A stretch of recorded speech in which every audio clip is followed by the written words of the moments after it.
Hi everyone, I am Jeff Lawton. I'm going to look at a game from it's the final game of yesterday's Banter Blitz Cup Final between World Champion Magnus Carlsen and 16-year-old Alireza Firouzja. So it's a bit of a sort of a follow-up match to the bullet match they played, well, some 2 weeks ago now, which was 1 minute chess. And as you probably are aware, Firouzja won that match very impressively.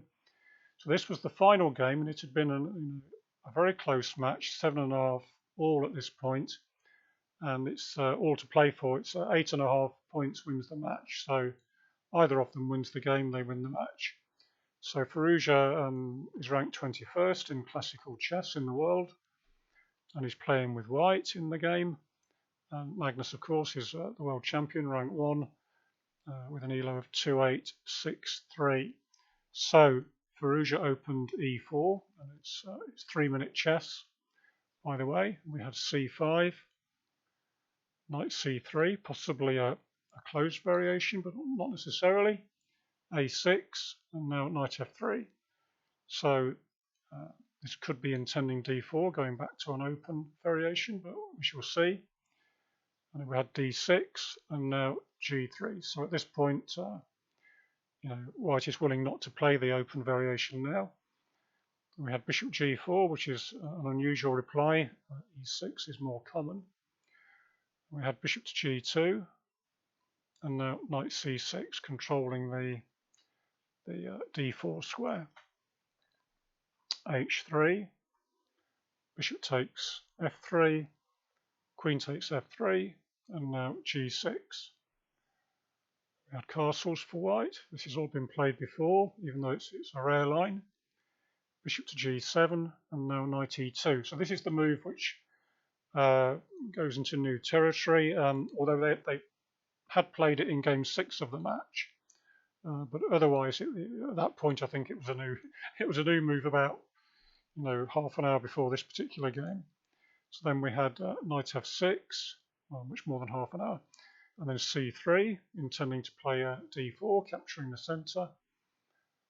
Knight d7 to prevent that, and now rook d1, trying to insist on playing d4, and now we had queen to b6. So in the earlier game in the match, Carlsen played knight e5. When he blundered a pawn a few moves later, but somehow miraculously survived a piece down later on in the game. So we had queen b6, preventing d4 now. Queen e3, still trying for d4. We had castles, and then d4.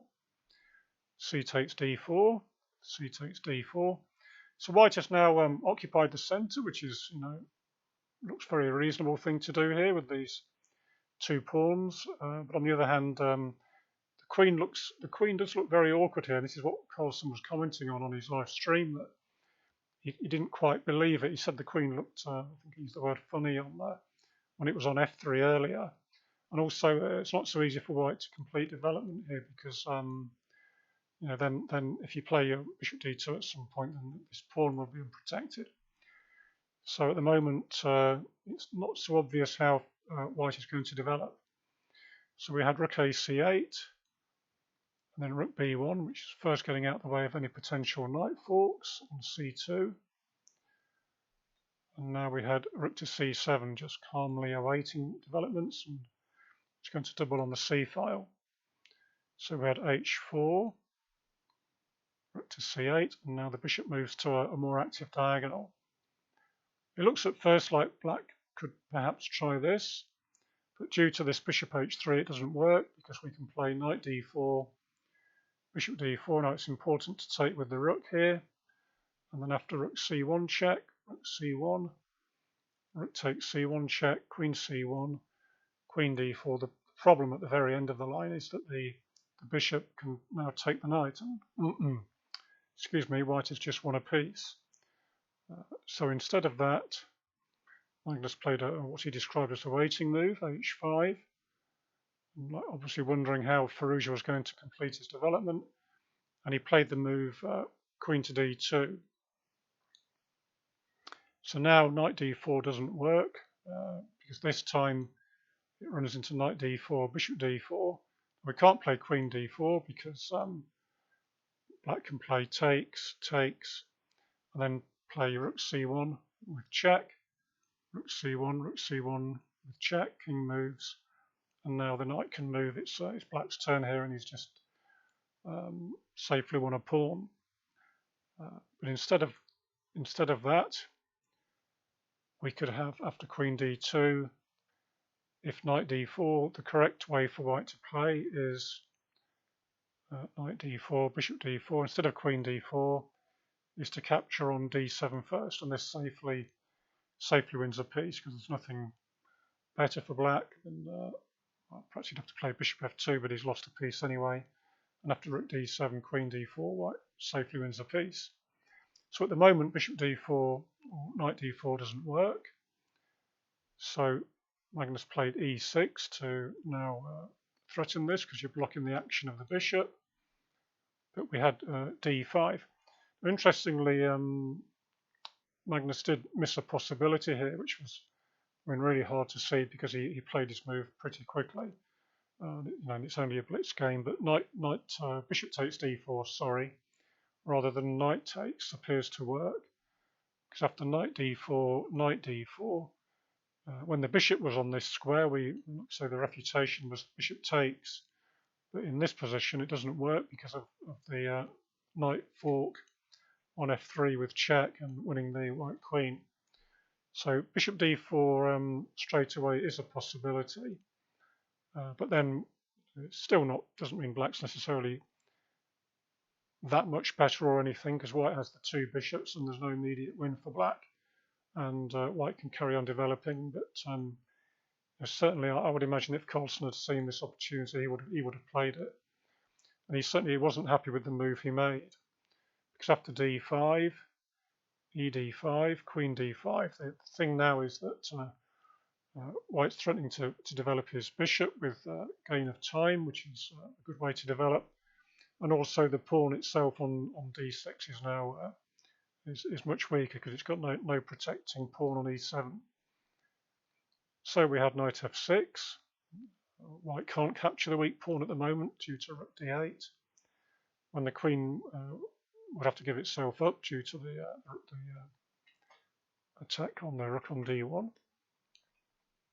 So instead we had queen to d3, and now knight e5. Now this time we can't capture here because of queen d6, rook d6, and okay, it looks like white's won a pawn because there's an attack on the rook, but black can do the same thing back with knight e4. And there's no way for white to move his rook advantageously. I mean, you're attacking this rook, but if you try and attack black's only loose piece, which is unprotected piece, that's what I mean, is the knight on e4, but that runs into knight f3 check again, and black safely wins a piece.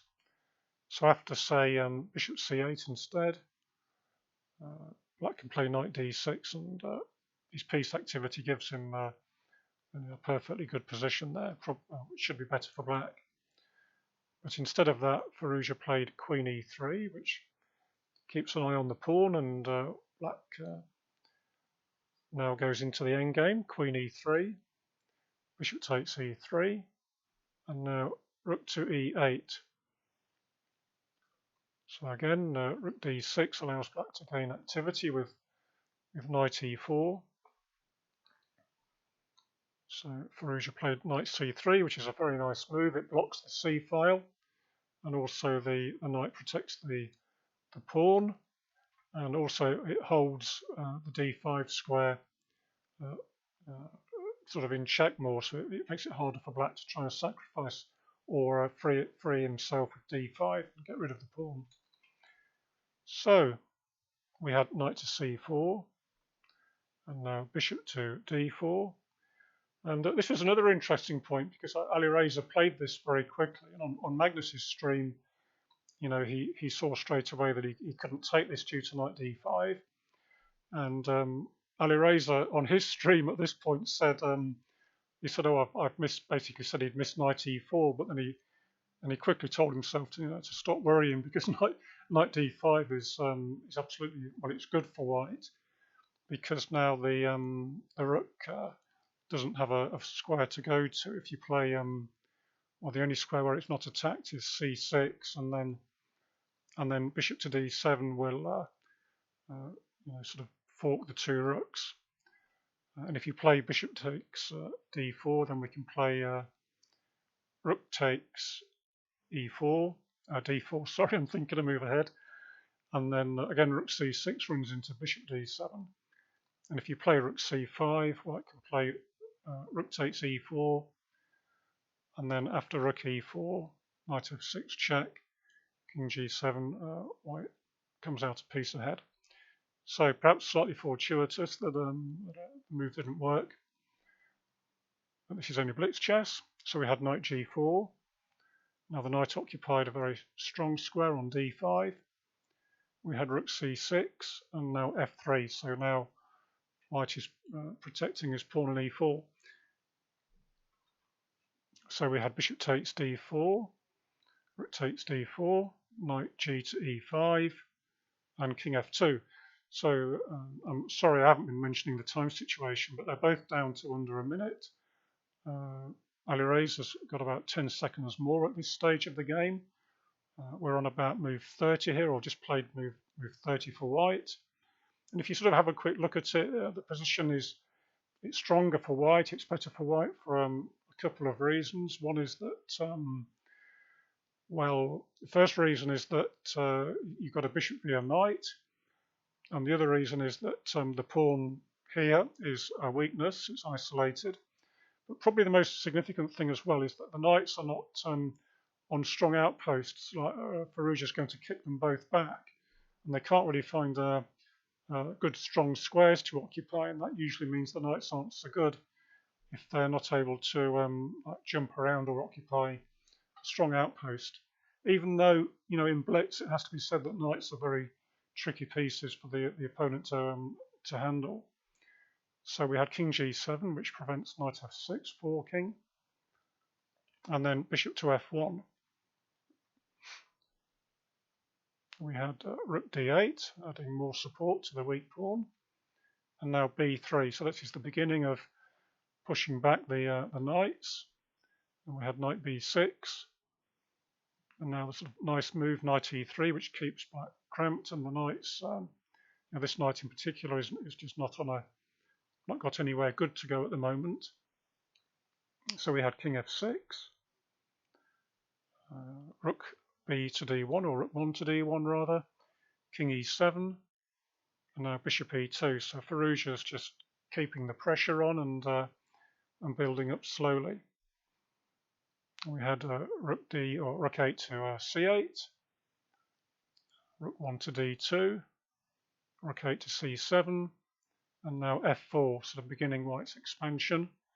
Putting these pawns on opposite colour now, these three, to the bishop, which is good news for the bishop. If you've got a bishop, you don't want to put your pawns too much on the same colour as the bishop, because they only serve to block it in, block its diagonals. And I played knight e to d7, and now bishop f3, which is in the break, e5.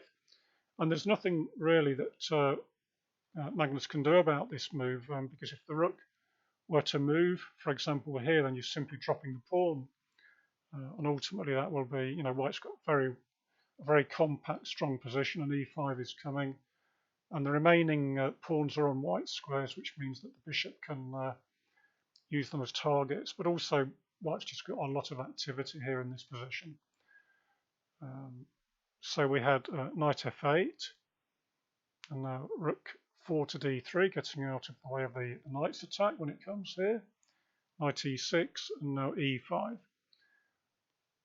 And now, rather than go d5, which would have allowed white to win the pawn and still keep the bishop, because we can't take due to the fork, winning. So we won not only a pawn but also an exchange is coming up. So instead of that, Magnus chose to play d takes e5, and we had bishop takes c6, rook takes c6, and now f takes e5. Knight c5, so now Firouzja is an exchange up, and he's also in a good situation on the clock. He's got 41 seconds against, these are approximate, I think, against about 23. So we had rook d4, which covers e4, otherwise there would have been a fork here. And we had king e6. And now Firouzja, well, he's going to lose the e5 pawn anyway, so he sacrifices, he gives it up, but he ruins black's pawn structure. So obviously black can't take this way, because check picks up the knight on b6. So we had king e5, rook c6, b takes c6, and now rook c2. And now knight e4 check, king f3.